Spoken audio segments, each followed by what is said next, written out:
Les titres du journal, Journée de l'investisseur au Gabon, c'est la nouvelle plateforme inaugurée par l'ANPI, l'Agence nationale de promotion des investissements, pour échanger et discuter avec les opérateurs économiques.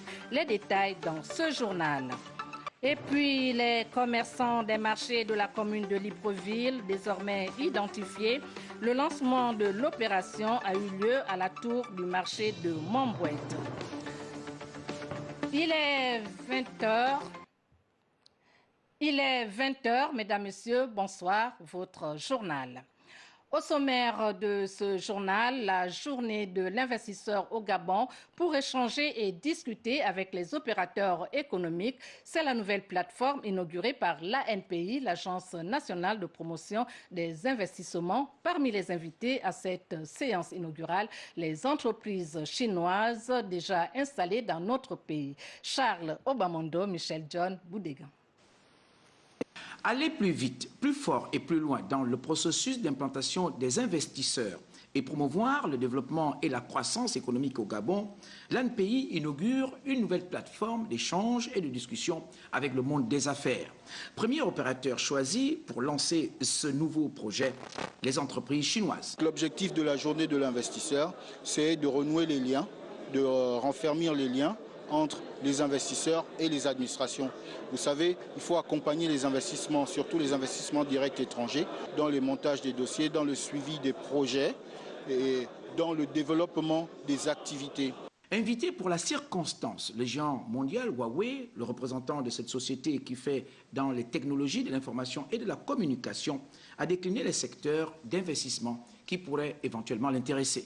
Les deux parties peuvent continuer à renforcer la communication sur le respect du commerce, le respect de la justice et l'amélioration de l'efficacité.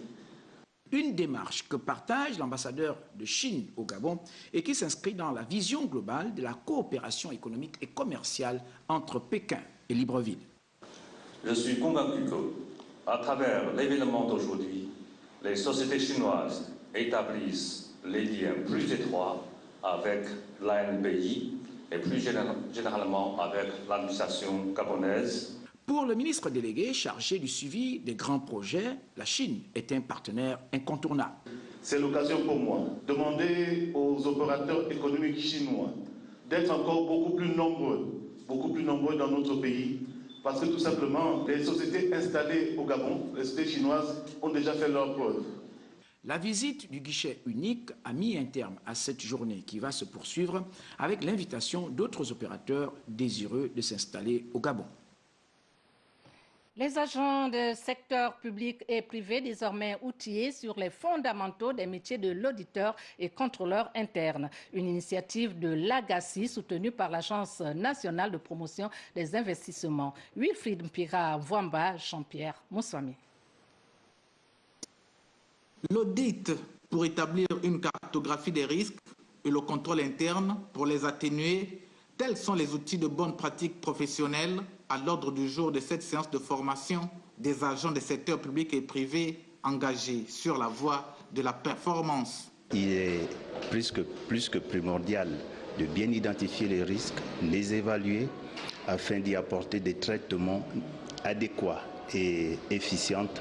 Nous avons donc cette ambition dans le secteur public de mettre en place ces différents métiers qui, in fine, tendent vers l'évaluation de la performance. C'est donc des enseignements à la fois théoriques et pratiques qui commandent cette initiative des auditeurs et contrôleurs internes du Gabon. C'était une formation dans laquelle j'ai trouvé, je dirais, un public qui était intéressé, qui a été participatif. On a eu pas mal de débats d'ailleurs, parfois assez chauds, je dirais, sur notamment le rôle de l'audit interne, la clarification sur la différence entre l'audit interne et le contrôle interne. Investi dans un challenge de création d'entreprises compétitives, contribuant aux politiques de diversification de l'économie, l'Agence nationale de promotion des investissements salue cette volonté de l'AGACI en ce qu'elle promeut la bonne gouvernance. La plupart des entreprises, quelques jours après la création, nécessitent de mettre en place des outils de gestion, notamment la comptabilité. Et c'est très important parce que si une entreprise n'arrive pas à installer une comptabilité quelques jours après sa création, elle court le risque de disparaître très vite. Renforcer l'efficacité des personnels du public et du privé dans le management des risques et le contrôle interne afin d'accompagner l'administration dans l'amélioration des procédures et des résultats assignés. Voici qui atteste cette rencontre de partage d'expérience.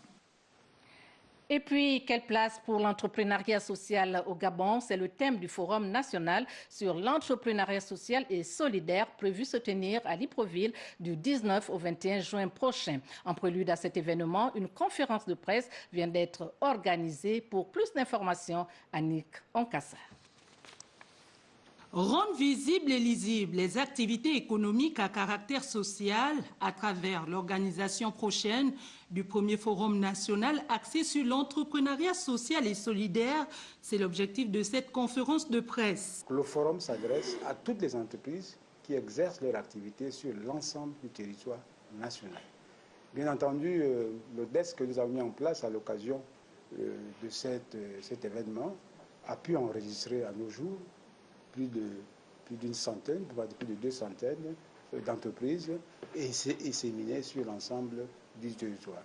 Les coopératives présentes à cette rencontre ont expliqué aux médias comment l'entrepreneuriat social regorge des potentialités économiques en termes de création d'emplois et de richesses. Nous travaillons comme ça.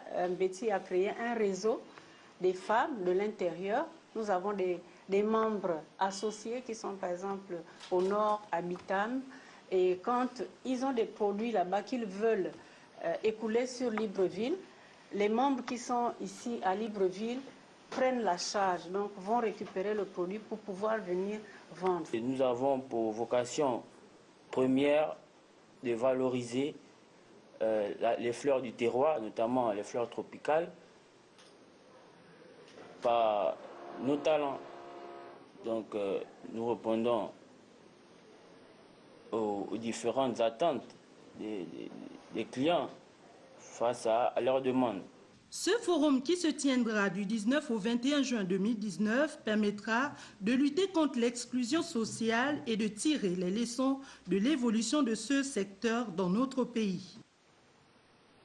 D'une conférence de presse à une autre, c'est organisée au Collège Bessieux de Libreville par un groupe de professionnels gabonais du secteur tertiaire. Conscients de la problématique sur les orientations des élèves après le bac, ces professionnels ont tenu à instruire et informer les jeunes sur les métiers d'avenir. Octavie Yolande V, Guy Franklin, Mangenga.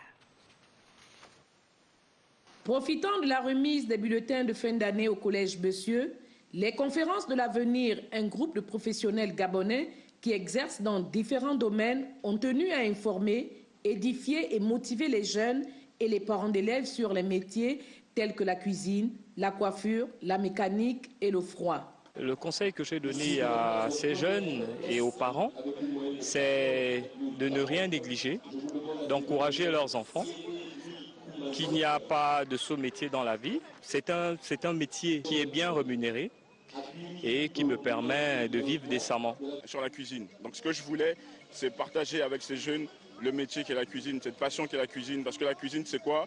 C'est se connecter au cœur des convives. Et c'est tout simplement ce que j'ai eu à partager avec ces jeunes et de dire qu'aujourd'hui, il y a d'autres filières. On a l'enseignement technique qui existe, l'enseignement professionnel. Je pense que c'est une voie non négligeable. Se focaliser sur les boulots d'entreprise. L'entrepreneuriat aussi existe, qu'il faut s'y lancer. C'est important. Jeunesse Avenir, c'est un mouvement, un conglomérat de jeunes entrepreneurs qui se sont mobilisés pour éduquer les plus jeunes. Les conférences de l'avenir, qui est une organisation à but non lucratif, a pour but de pérenniser cette action afin que ces échanges puissent se dérouler dans tous les établissements secondaires du pays. L'autre titre de ce journal, les commerçants des marchés de la commune de Libreville seront désormais identifiés. Le lancement de cette opération s'est déroulé en présence du 4e adjoint au maire de Libreville, Andy Tungi, pour plus de précision.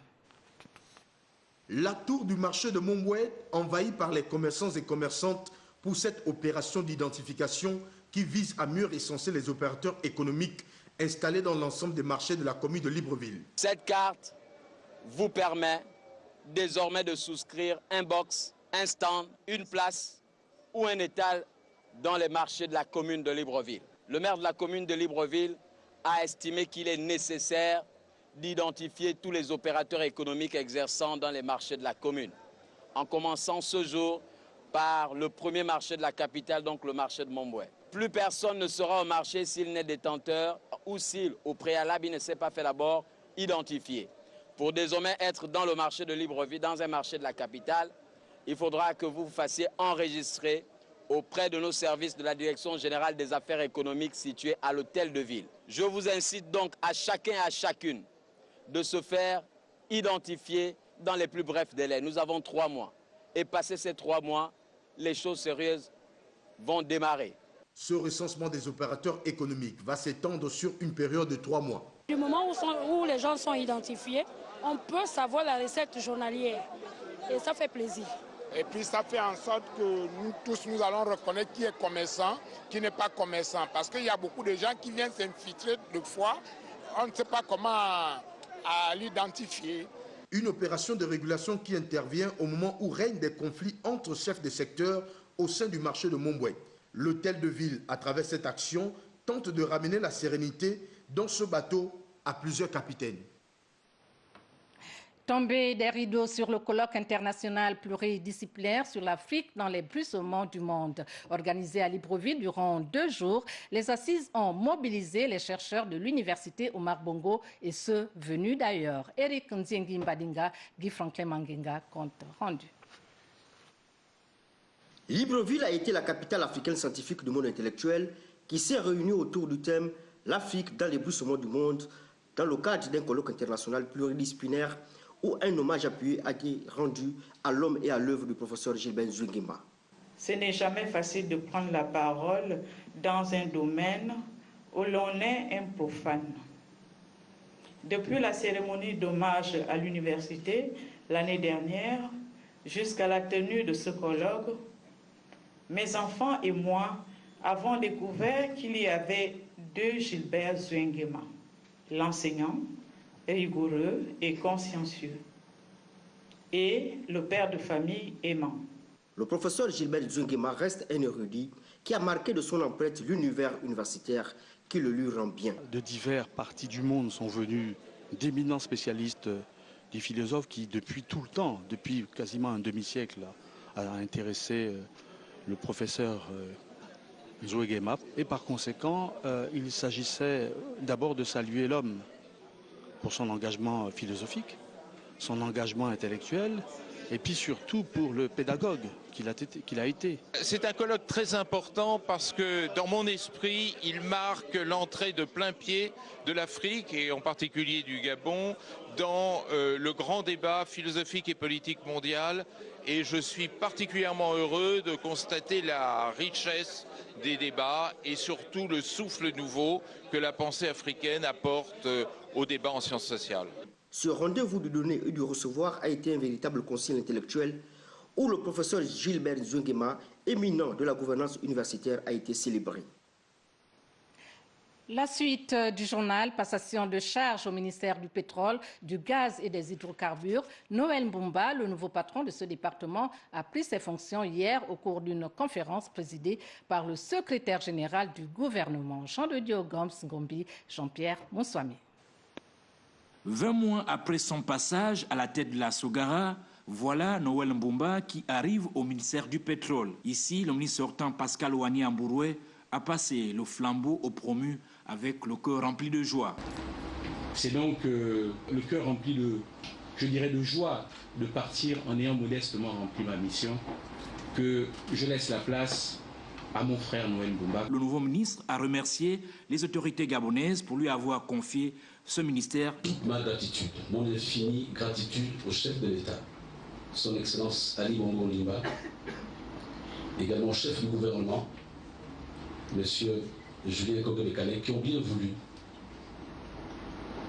me donner la possibilité de m'exprimer au sein de ce département qui est un département technique et hautement important pour notre économie et pour le développement de notre pays. La nouvelle réglementation du secteur des hydrocarbures, les recettes supplémentaires à engranger, la fusion de la Sogara avec le groupe Gabon et compagnie, autant de défis pour le ministre entrant. mon bureau restera ouvert à l'ensemble des agents du ministère des Hydrocarbures pour faire en sorte que nous puissions ensemble, comme dans un même bateau, gouverner ce ministère et parvenir à pouvoir augmenter notre production, notre profit oil, et pouvoir dégager des recettes supplémentaires pour notre budget. Exigeant et méthodique dans le travail et pour mener à bien sa mission, l'ancien patron de la Sogara compte sur l'expertise de tout le personnel du ministère du pétrole, du gaz et des hydrocarbures. Pour sa part, Marie-Rosine Itsana passe les dossiers du département tourisme à Justin Dundangoy, qui hérite de ce ministère au terme du remaniement survenu le lundi 10 juin dernier. La cérémonie était présidée par le secrétaire général adjoint du gouvernement, Claude Kaboukila Gérard Magnania. Justin Dundangoy et Marie-Rosine Itsana ont échangé bon nombre de dossiers en rapport avec le tourisme au cours de cette passation de charges présidée par le secrétaire général adjoint du gouvernement. Je vous transmets donc les documents du ministère du Tourisme à l'endroit donc monsieur. Merci Madame la ministre et je vous souhaite bonne chance pour vos futurs challenges. Merci bien. Monsieur le ministre, sur instruction du Premier ministre chef du gouvernement, je vous transmets vos nouvelles charges de ministre en charge du tourisme avec les félicitations du gouvernement.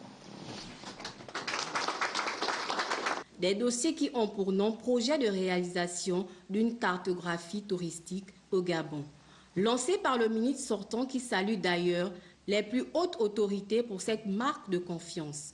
De la même manière, le chef de l'État impulse une nouvelle dynamique. De la même manière, il faut changer de paradigme, il faut changer de méthode de travail, il faut éviter de rester classique. Le tourisme, c'est un secteur dynamique, c'est un secteur passionnant. Donc toute personne qui travaille dans le secteur doit être animée de passion. Et la passion doit être au cœur du travail. Tout comme le nouveau ministre du Tourisme s'est réjoui de l'acquisition de cette autre casquette avant de rassurer ses nouveaux collaborateurs. À l'endroit des nouveaux collaborateurs, je m'engage à suivre les pas que vous avez bien voulu tracer aux côtés de Madame le ministre. Je fais mien l'ensemble des textes que vous avez mis en place. Je serai disposé et je serai à vos côtés pour faire en sorte que tous ces challenges, tous ces défis passionnants que vous avez bien voulu concrétiser en acte, soit décret, soit loi, puissent aboutir. Ainsi, Justin Dundangoy est renvoyé à l'exercice de ses nouvelles fonctions. Autre passation de charge, celle qui s'est déroulée au ministère de la Culture, des Sports chargé de la jeunesse et de la vie associative. Franck Nguema succède à Alain Claude Biliebinze dans ce département ministériel. Octavie Olandouvé, Lubestar, Lenyongo. La cérémonie présidée par le secrétaire général du gouvernement s'est déroulée en présence des collaborateurs et agents du ministère de la Culture, des Sports chargés de la jeunesse et de la vie associative. Le ministre sortant a reconnu l'importance du département. Franck Nguema, désormais à la tête du ministère, reconnaît l'immensité de la tâche qui l'attend au regard des chantiers. C'est un vaste domaine, c'est un vaste chantier qui nécessite que tout le monde se mette à la tâche dès maintenant, comme nous l'a demandé le président de la République, son Excellence Ali Bongo Ondimba. Vous savez que la culture, nous allons devoir rapidement nous mettre à pied d'œuvre parce que il y a Gabon 9 provinces dans 60 jours, qui est un succès national, notamment qui prépare l'arrivée des fêtes de l'indépendance. Nous avons aussi dans la culture un certain nombre d'actions à poser pour maintenir la fête des cultures, mais nous verrons comment faire. Sans sursis, le nouveau patron du sport a déjà noté les urgences, dont la participation du Gabon aux prochains Jeux africains prévus en juillet prochain au Maroc. Ces Jeux africains d'août 2019, parce qu'ils vont nous permettre de préparer les Jeux olympiques de Tokyo en 2020. Ça veut dire que nous avons, en plus, à ces Jeux africains, nous avons des possibilités d'avoir des médailles, avec notamment les sportifs gabonais qui sont à l'étranger et qui ont les minima requis pour participer aux Jeux africains. Reconnu pour son management, son pragmatisme devrait davantage faire bouger les lignes au profit de la nation sportive, de la jeunesse et de la vie associative. Tout autre chose à présent, le directeur général des droits de l'homme vient de tenir à la Chambre de commerce de Libreville une réunion avec les associations et organisations non gouvernementales. Objectif, créer une plateforme de mutualisation des actions d'intérêt national. Georges Kombila.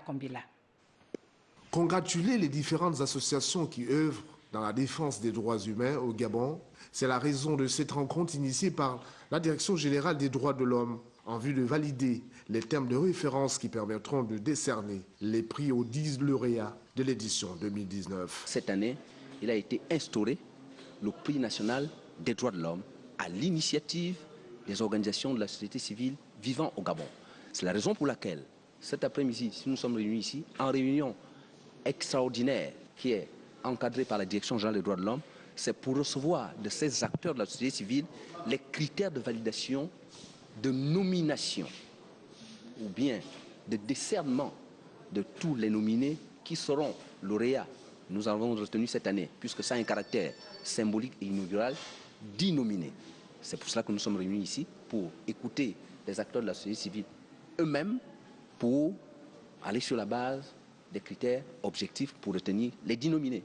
Quelques représentants des associations ont applaudi l'initiative de cette plateforme de mutualisation des actions d'intérêt national. Notre association va aborder cette compétition avec beaucoup de joie déjà, parce que simplement, chaque jour, depuis notre existence associative, nous avons beaucoup d'activités que nous avons déjà réalisées et dont les preuves sont le plus souvent relayées par Gabon Télévision. Une initiative que nous louons vraiment parce que la société civile n'attend que de telles initiatives justement pour être reconnues par nos autorités.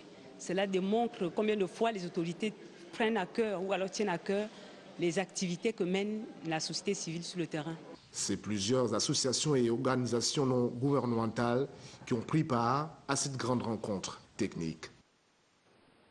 Et puis, à l'occasion de la journée de l'enfant africain célébrée à travers le monde tous les 16 juin, l'ONG Maison de la Charité du côté d'Ondoro vient d'organiser une journée récréative des enfants défavorisés et orphelins de ce quartier. C'est ce que nous rapportent Annick Onkassa et Michel John Boudégan. Soutenir les orphelins et les enfants des couches défavorisées du quartier Ondogo, c'est l'objectif de cette journée récréative dédiée aux moines de la Maison de Charité Tabita dans la commune de Libreville. L'ONG Maison de Charité Tabita est une famille chrétienne engagée qui soutient les enfants vulnérables, orphelins, enfants de la rue, les délinquants juvéniles, les enfants confiés avec la loi.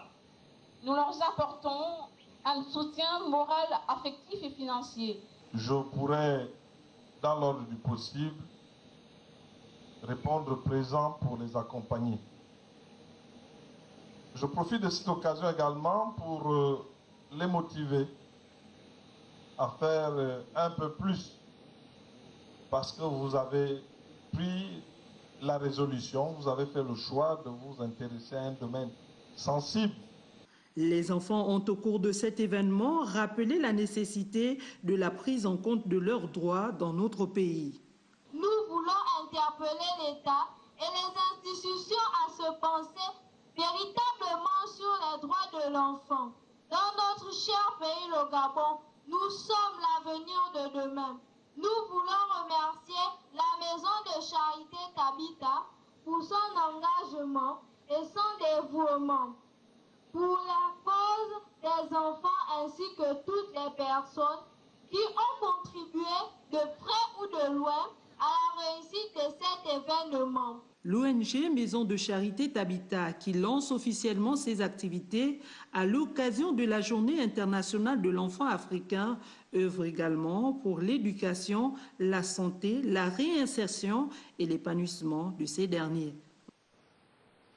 Nous allons à l'intérieur du pays, précisément à Mwanda, où le député du premier siège, Séverin Mayunda, vient d'organiser des cours de soutien aux élèves de la classe de terminale afin de bien amorcer cet examen. Jacob Mukwangi, le point. Malgré la chaleur dans cette salle des réunions de l'hôtel de ville de Mwanda, chef-lieu du département de l'Ebomileyou, élus locaux, nationaux, chefs d'établissement et élèves ont répondu à l'appel de Séverin Mayounou. locataire d'un fauteuil à l'Assemblée nationale pour le compte du premier siège de l'Ebombileyou, l'homme a tenu à doper le moral des candidats au baccalauréat 2019. Exactement 339 du lycée Rigobert Landji, 61 de Saint-Dominique et 28 de Rose Massombo. C'est l'occasion pour nous de contribuer au développement de cette classe d'élèves particuliers qui, demain, après l'obtention de leur baccalauréat, iront dans des écoles universitaires. C'est un concept mais que nous, aujourd'hui, on est en train d'implémenter. Comme je disais, l'État ne peut plus tout faire seul. Et il nous revient à nous de développer et d'implémenter, comme nous le demande son Excellence le Président de la République, Ali Bongo Ondimba. Des conseils véritablement antalgiques pour les enfants qui, par des promesses rassurantes, commencent à tordre le cou au traditionnel phénomène de stress. En vue la promesse qu'il a faite et l'initiative prise déjà pour nous aider, moi je vais prendre déjà tous les 3 ordinateurs là de mon lycée parce que voilà, nous sommes des élites et puis... Nous vous permettons d'être déjà assidus, de participer afin de pouvoir, on va dire, honorer le député et satisfaire nos parents. Jusqu'au 26 juin prochain, les futurs bacheliers de Mwanda seront donc mieux outillés à travers des cours pratiques sous forme de travaux dirigés. Pour la boucle du journal, nous restons dans la province de Haut-Ogooué, à Bakumba, dans le département de Lekoko. Là-bas, le sénateur Pierre-Alban Ombandji vient d'offrir un important don de matériel didactique au collège d'enseignement secondaire Zakari Maïka. Stevie Oyanmezui, Félix Modibangoy. Le collège secondaire Zakari Maïka de Bakumba accueille le sénateur du département de Lekoko. Le vénérable Pierre-Alban Ombandji répond à une sollicitation des responsables administratifs du dit établissement en proie à un manque criard de matériel didactique. Dans ses bagages, 4 ordinateurs, 3 imprimantes et autres fournitures diverses destinées à l'amélioration des conditions de travail du corps professoral. Ce don de matériel va permettre au CS de Bakumba de pouvoir avoir un certain nombre de fonctionnalités, notamment sur le plan informatique et sur le plan didactique. C'est-à-dire qu'on n'a plus besoin, à la rentrée prochaine, de pouvoir aller faire les photocopies à Mwanda. Ça veut dire que le professeur, il saisit les questions et on imprime le nombre de copies qu'il faut et chaque élève a sa copie pour ne pas être déconcentré en permanence à regarder le tableau. Par ce geste, Pierre-Alban Ombandji s'inscrit dans la politique à l'éducation prônée par les pouvoirs publics. Ce don que je fais ici a été fait avec l'aide du président de la République, qui nous donne les moyens pour pouvoir atteindre un certain nombre d'objectifs, de pouvoir partager, puisque le chef de l'État prône le partage au quotidien.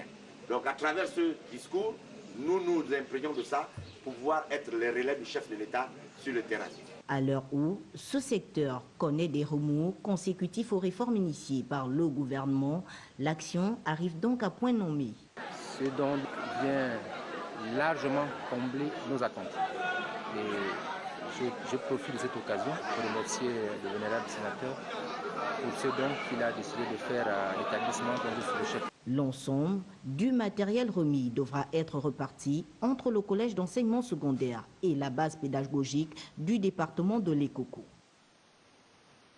C'est la fin de cette principale édition d'information. Merci de l'avoir suivi. À demain, 20h.